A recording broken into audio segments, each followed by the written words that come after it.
The final recommendation is number 8, support pupils to make a successful transition between primary and secondary schools. What's the rationale behind this? Well, there is a large dip in mathematical attainment and attitudes towards maths as children move from primary to secondary school in England. For example, one large national study of primary attainment in England found that at the end of year 7, a full year after the transition to secondary school, pupils' performance on a test of primary numeracy was below their performance at the end of year 6.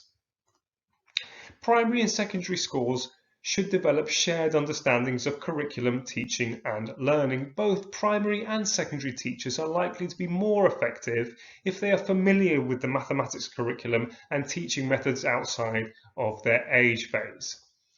When pupils arrive in year 7, quickly attain a good understanding of their strengths and weaknesses, and you can have a look at recommendation 1 for more detail about the recommendations around assessment. Is this assessment information used to build on key aspects of the primary curriculum in ways that are engaging, relevant and not simply repetitive?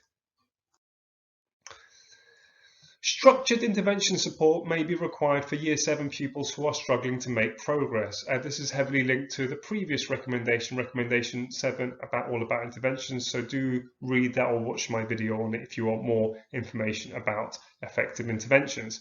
And these last 2 points are about how pupils are allocated to classes when they enter year 7.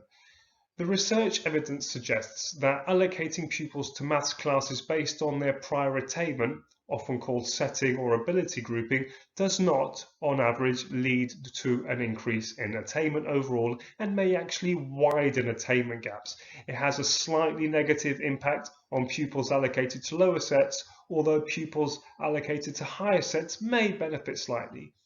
Disadvantaged pupils are more likely to be assigned to lower sets, so setting is actually likely to lead to a widening of the attainment gap between disadvantaged pupils and their peers.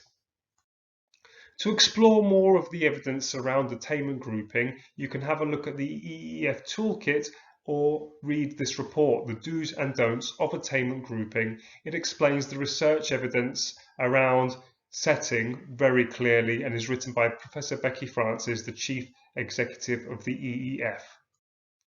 That's it from me. Thanks for watching, and if you haven't already done so, you can watch all 8 videos in this series on the Charles Dickens Research School website and the YouTube channel. I hope you found this series of videos useful, and if you'd like to find out more information, please do download the full report from the EEF website, or you can contact myself or the Charles Dickens Research School using the details on your screen.